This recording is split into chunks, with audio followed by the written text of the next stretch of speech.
I have a really fantastic guest. His name's Juan Hidalgo. He's running for Congress, the 51st district, which is down south. And he called in today so we can talk to him. Juan, are you on the line? Right. Thanks for having me. You bet, Juan. How are you doing? I am doing great. We're out on the campaign trail today, as we are every day, and I'm taking a break to talk to you guys, great Americans. He's the right one trying to eject the left one. Right, Juan? Yeah, we're trying to get rid of the wrong one. The wrong one. Well, you keep working at it because you got us in your back pocket. We'll help you every way we can. You guys are so punny. Well, I appreciate it. We need a lot of help, and nothing's easy that's worth doing, and we're doing it because we believe in the American people. Absolutely. You know, a lot of people do ask me that. What are you running for? Why? You got a great retirement. You served 31 and a half years in the United States. Why? Well, because I care about this country. I got another Marine there. 22 years. 22 years, Semper Fi. It's great, and we got to get more veterans and more Christians serving this country again and get it back instead of letting these people take over and let left-wingers, again, when I'm talking about these crazy Democrats, I'm not talking about the average person. I'm talking about the politicians that are ruining this country, and we have to take it back from them because the great Americans, even the Democrats that are on the street that I meet, they love this country too, and that's what I'm going to do is serve all Americans. And that's awesome. And Juan, I've known you a couple of years and watched your career, and unapologetic support of the Second Amendment. You're a Republican, great guy.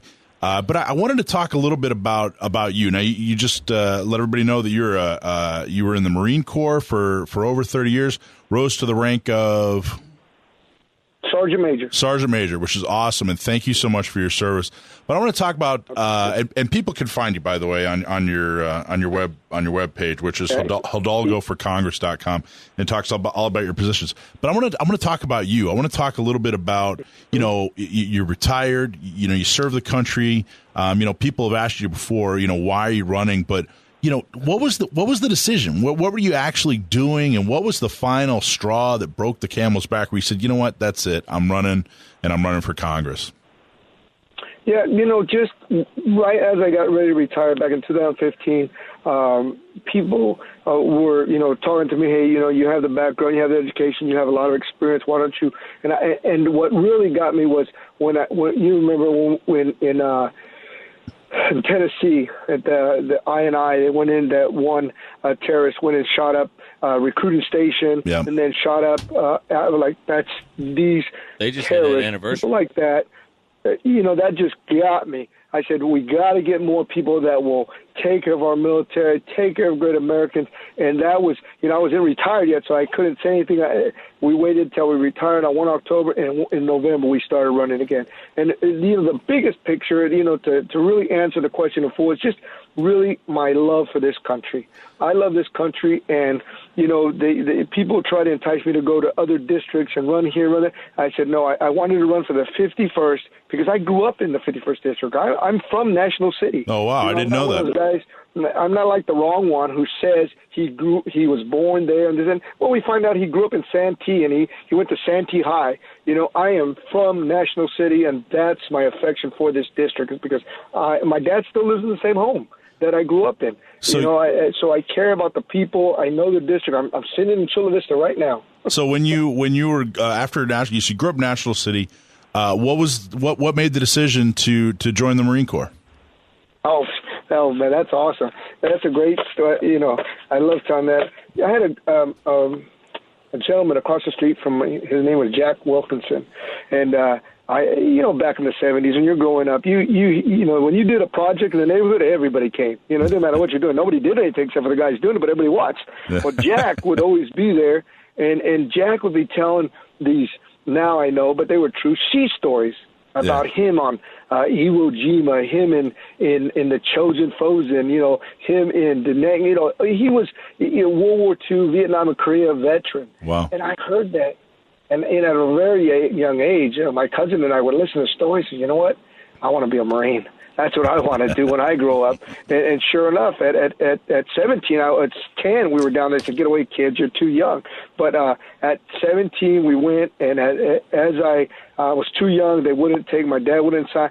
And at 18 years old, I on my 18th birthday, it was a weekend on the 29th of February. I was there signing up, ready to go. And, it's been it was just a darn something I always want to do, and it becomes a lifelong career and just a way of life. The Corps, I miss it every day, but once a Marine, always a Marine. I'll be a Marine till the day I die. So you were went through the Marine Corps. What in the Marine Corps? I think we should have more vets in office. I think we need a lot more vets to run successfully and serve at all levels. Should be a prerequisite. I think it's extremely important.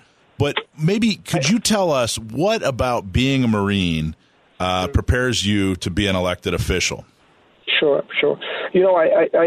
I think it's a very good. It sets a foundation for you, because quite often, we need especially senior enlisted Marines, not just Marines. We already have, and thank God. And I won't ever put them down. But we got a lot of our young officers that run. Good, God bless them. We need more. Especially senior enlisted Marines, that you've went up the ranks, you understand how it is to take care of people and to work and understand the whole strategic element of the military. That's what prepares you. I worked at the executive level. I worked all the way up, and my last position was that of the senior enlisted leader of Guantanamo Bay, Cuba, Gitmo, the Joint Task Force there. So it's not the whole base; it's the Joint Task Force, which had a huge strategic. It's a huge strategic post there, and you understand and you learn this all the way up. So you really are prepared. When I was there, I met with a lot of the CODELs and congressional delegations, that is. So that helps, but just working at those levels, because you're making a lot of decisions, you're helping making those decisions. So it does prepare the Marine Corps just in decision making. And if you take somebody that understands what real leadership is, because, it's kind of funny, I'll tell you, somebody told me the other day that leadership's not that important. Oh, you gotta be kidding me. Who said that to you? It's not important. Somebody who wasn't a leader. Yeah, no kidding. Yeah, and they don't understand leadership, and they're not a leader, and that's why they're not running anymore. But what I tell them is that, well, that's why we're in the position we are right now, because we have a guy in the 51st Congressional District that doesn't know leadership. Yeah. He doesn't know. He knows how to do everything but leadership. We need someone that will get in there. And I told you I'm a proud Republican. Yeah. But we need somebody in there that will get in there and work for all Americans. That means Democrats. That means independents. That means it doesn't matter the Republicans. It doesn't matter the color of your skin or whether you're a male or female. That's what leadership does. Because in the military, in the Marine Corps in particular, all of them are this way, but the Marine Corps in particular, we are colorblind. We do not look at the color. That's a fact. We look at Americans. That is a true story. You're an American, and I'm going to look out for you because you are my brother, you are my sister. That's it. Period. And I just want to. That's what we need. Juan, I just want to piggyback on what you said. I spent 22 years in the Marine Corps, retired as a gunnery sergeant, and I sat in a lot of first sergeant desks. And I just got to reiterate how important it is that you talked about senior enlisted. The officers in the military are managers, and the enlisted are leaders. And it's more to taking care of something than just managing paper and documents.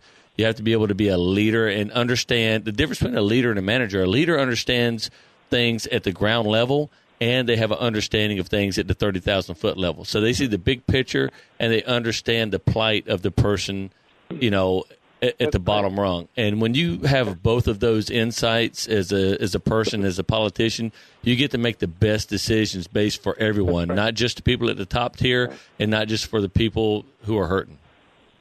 You can go and ask and I know several, but you can ask the best generals we have, the best admirals that we have, what was the the story of their success. And almost every one of them will tell you it was a great senior enlisted leader. And that's important because I think they mesh together. I never put down our officer corps. We have some great officers out there as well. We have some great enlisted. We have poor on both sides as well. But when you mesh those two together and they're working hand in hand, that's why we have the best, greatest fighting force this world has ever seen, because of those and because the great Americans that are serving right now.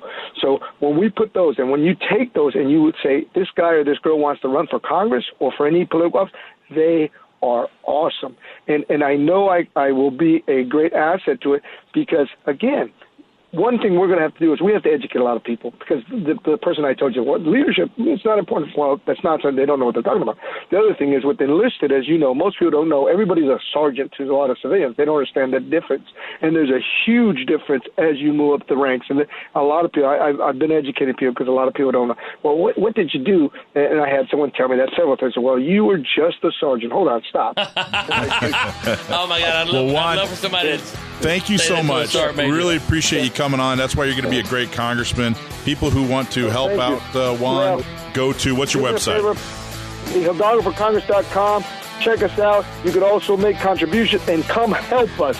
We need more help on the streets right now. So if you're a patriot, you want to help us, come help us. We are always looking for more time. God bless you. There you go. God bless America. Thank you, Juan. Thanks a lot, Juan. We appreciate it. All right, folks, we're going to take Without someone doing something about it, it's not going to get any better.